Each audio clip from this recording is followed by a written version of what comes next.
Hey guys, today I'll show you how to install a CX Racing front mount intercooler on a B6 Audi A4.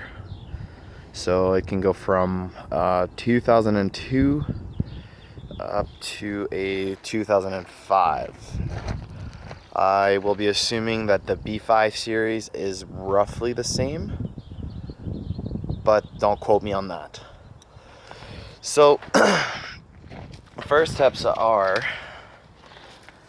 to disconnect the negative cable right up top there, and then you'll need to jack the front of the car, quite high. You'll need to remove the wheels, and then you'll need to put some candles under it too at the same time. Now, the first step will be removing the bumper. It's pretty easy, it's pretty straightforward. So to remove the bumper, you will need a 10mm socket, a Torx T20, and an Allen number 6. So inside the fenders, you will find the Torx T20 right at the tip of the pen. It sits right there on both sides. And then once you got that one out, you can start pulling it like this, right about to like almost the top of the tire, kind of, just so that you have access to these three 10mm. And then you have to do that on both sides. Once you got that, you can start removing the bumper, but don't remove it all the way. Just let it hang on the support, because you'll need to disconnect these two connectors that are on that side of the bumper. And you will also need to remove these clips right here. So they're pretty easy to get out, just like that. So you slide it on the one side, like sideways, and then you pull it out. And make sure to not lose those, because those are very important. Okay, and the next step, you'll need to remove the driver's side headlight. To do so, there's 4 Torx T30, 2 at the top, and 1 down there,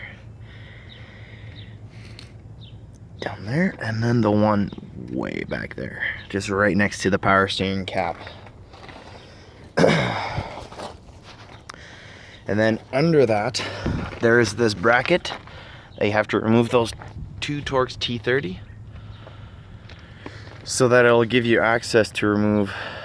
more access to remove the stock intercooler, which sits on this side. So now you want to be attacking to that.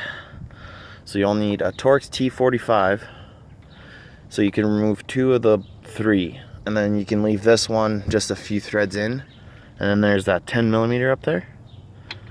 And at the same time that you get your 10mm, you'll need to remove the 10mm for the power steering line and those trims that sits on the side, on both sides, and the one that sits on the bottom. Now, loosen these 2 so you can pull the frame just enough to wiggle the stock intercooler out. So the trick is to this one is you pull towards you, and then you need to push up. And then you'll have, if you have a buddy with you, that's perfect. If you don't, well, it's just gonna be fun times. So you just pull the frame, wiggle it out, and then it comes out. And then once that's done, you can put your bracket back on. Then you can remove all the piping. So the one from the turbo, and the one from the intake, all the way back. So that's how you remove the stock intercooler part. And then you can put your frame back together. And then the first thing, you'll need to put the front mount intercooler like so. And they come with 2 different brackets. Now I noticed that there's a guy who used, I don't know if you guys can see that right here, this one instead of this one, because this one actually has an angle in it, built in it, so that it can not hit the sensor, which is kind of nice. So basically you'll need to find yourself 2 bolts, and what I used is some thick washers, and then you'll need to tighten that up just like so. Power steering line will need to go up top the bracket once you got it all tightened up. And then, so from there, you work your way back to the throttle body. Easiest way, because you got to deal with the headlight. The headlight is going to be a pain. I mean, it fits, but not as nice as I would think. So you want to make sure that this AC condenser pipe goes on top of this pipe. And then this one, you'll need to remove this. I think it's a Allen number 5. Because this bracket actually hooks up onto the stock intercooler. So then, work your way on the other side. It's like so.